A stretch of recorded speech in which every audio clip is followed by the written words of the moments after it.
and that together we will reignite the American dream and inspire a world to join us in our efforts. I'd like to quote my father, "And whatever you do, do the right thing."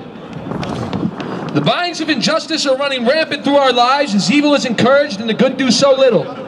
Yet here we stand, sharing in the communion that once made this country strong. We give our lives to our dreams and excel beyond barriers. We move forward to carve out a future for ourselves despite the trials and suffering that we may face. That light is human exceptionalism, and it shines in each and every single one of you here today. And it is the very reason that you are here. We need action and not empty words. Yeah. We need answers and not wandering questions. And if we will have hope, we must first drive out despair. The time and old comforts of great men doing great things someplace, somewhere has long passed. And the season of action must begin today. Our Superman, he never came. And we often accept this defeat, but we can afford to do so no longer.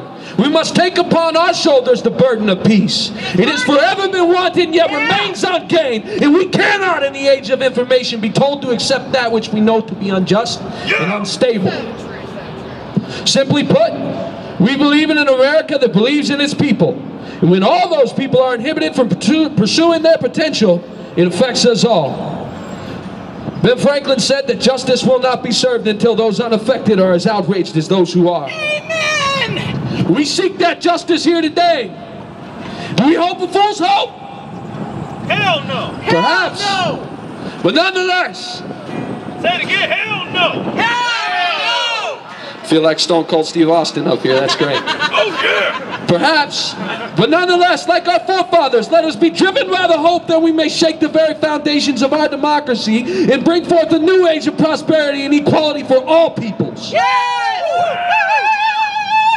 Generation after generation has fought, died, lived, and dreamed for our country's idea. And I will not assist in the shame of staining my own generation's hands with the mark of apathy when we are so needed now by our world. Amen. The ideas of equality and liberty cut through our darkness like time through our lives. They give us hope.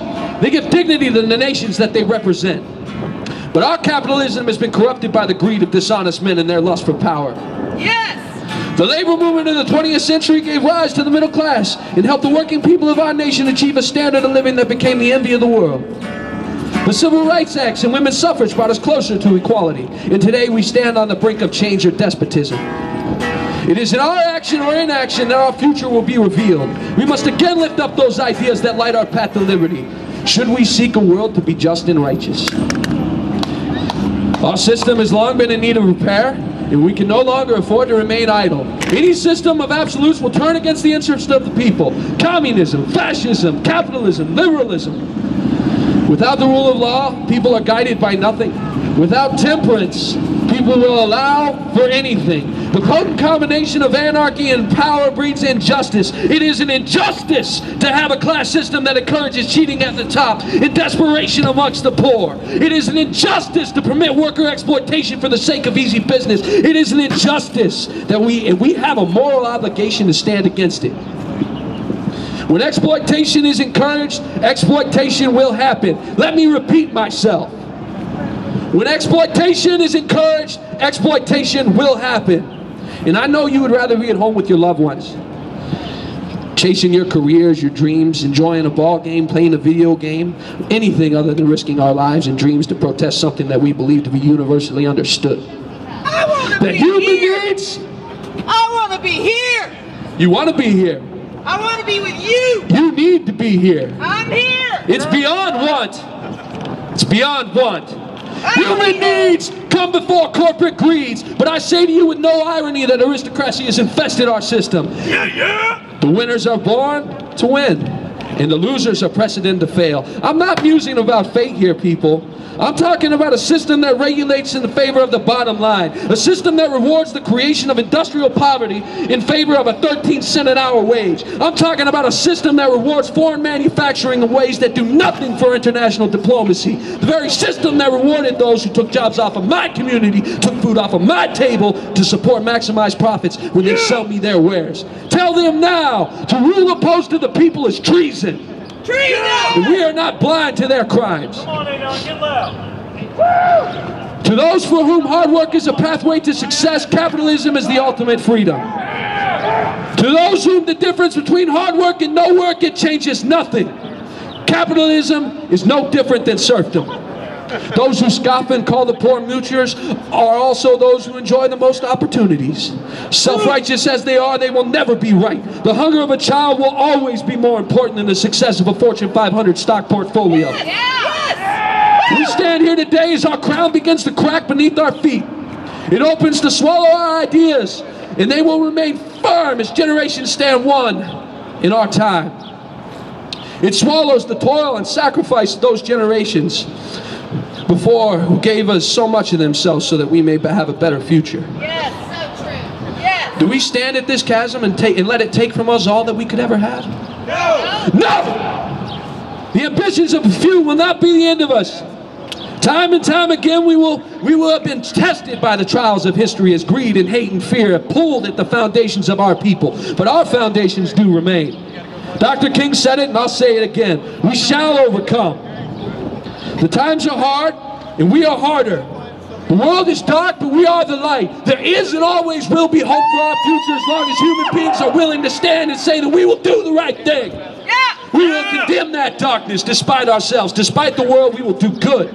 Because in the end, when we're staring in the face of death, all the money and gain will be nothing in the absence of love and brotherhood. That's right. So bring us your hopes and lay them at the feet of your nation and ask that we may dream again. A quote from a small book I read, if I may, and I'm not going to take up too much more of your time. It's called From the Morality of Capitalism. Give the middle class dignity and liberty for the first time in history, and here's what you get. The steam engine, the automatic textile loom, the assembly line, the symphony orchestra, the railway, the corporation, abolitionism, the steam printing press, cheap paper, wide literacy, cheap steel, cheap plate glass, the modern university, the modern newspaper, clean water, reinforced concrete, the women's movement, the electric light, the elevator, the automobile, petroleum, vacations in Yellowstone, plastic, 500,000 new English language books a year, hybrid corn, penicillin, the airplane, clean urban air, civil rights, open heart surgery, and the computer. Yeah! We are not some wretched thing to be turned away from. We are not a nation of moochers looking for a handout, always begging, never giving.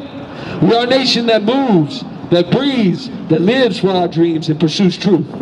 Ladies and gentlemen, we are a nation of human beings. And now more than ever, we need to begin to feel. Our mending begins when we begin to bend. Because only love can bring a nation to its knees without striking a single blow. Yep. Because love can move me. Yep. I believe that it can move you. Yep. Shine on, you lion hearts. Solidarity! Yeah. Solidarity! Solidarity. Solidarity! Solidarity. Solidarity!